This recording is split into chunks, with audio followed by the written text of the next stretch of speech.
చరిత్రలోనే చరిత్రలోనే తొలిసారి ఈసీ ఇంత కఠినమైన నిర్ణయం తీసుకుందని చెప్పాలి. అది కూడా మన ఏపీలో ఉండే పోలీసులపైన అని చెప్పాలి. దీనంతటికీ కారణము అదే వదినమ్మ చంద్రబాబు నాయుడు నియమించిన బీజేపీలో కోవటైన పురంధేశ్వరి అనమాట.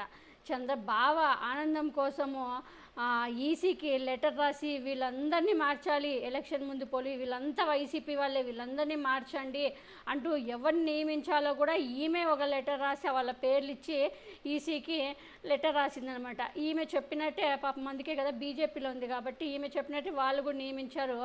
ఈమె నియమించిన పాపానికి ఈరోజు అక్కడ పల్నాడు, తాడిపత్రి, తిరుపతి, తర్వాత అన్ని చోట్ల కూడా గొడవలు జరగడం చూసాము. పల్నాడులో అయితే ఎన్ని గొడవలు జరుగుతుంది. దీనంతటికీ కారణము చంద్రబాబు నాయుడు, పురంధేశ్వరి. ఇందులో మొహమాటమే లేదు. ఇప్పుడు వీళ్ళపైన ఈ సిఎస్ అండ్ డీజీపీ ఇచ్చిన రిపోర్టుతో చాలా సీరియస్ అయ్యి అందరి మీద వేటేసింది.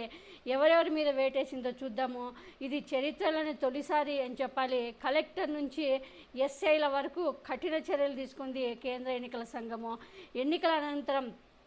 ఏపీలో ఎన్నికల అనంతరం జరిగిన హింసాత్మక ఘటనలో 12 మంది సబార్డినేట్ పోలీసు అధికారులపై సస్పెన్షన్ వేటు వేసింది ఎన్నికల సంఘం. వారిపై శాఖాపరమైన చర్యలు తీసుకోవాలని కూడా ఆదేశించింది. ఈసీ ఆదేశాల మేరకు సస్పెన్షన్కు గురైన అధికారులు ఎవరంటే వీళ్ళే తిరుపతి డిఎస్పీ సురేందర్ రెడ్డి, తర్వాత CI Rajasekhar, DSP Bhaskar Reddy, Alipiri CI Ramachandra Reddy, Narasaraopet DSP BSN Varma.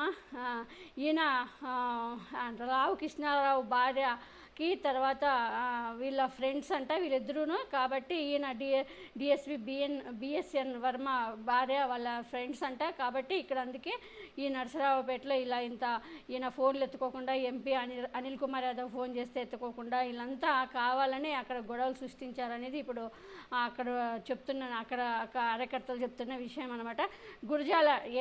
Gurjala DSP Pallapuraju, తర్వాత సిఐ భాస్కర్ రావు, మరో ఎస్ఐ బాలనాగిరెడ్డి, కారంపూడి ఎస్ఐ రామాంజనేయులు, తర్వాత Nagarjuna Sagar SI Kondareddy, Tadipatri DSP Gangaiah, Tadipatri CI Muralikrishna వీళ్ళందరిపై వేటు వేస్తూ శాఖాపరమైన విచారణకు కూడా ఆదేశించింది కేంద్ర ఎన్నికల సంఘం.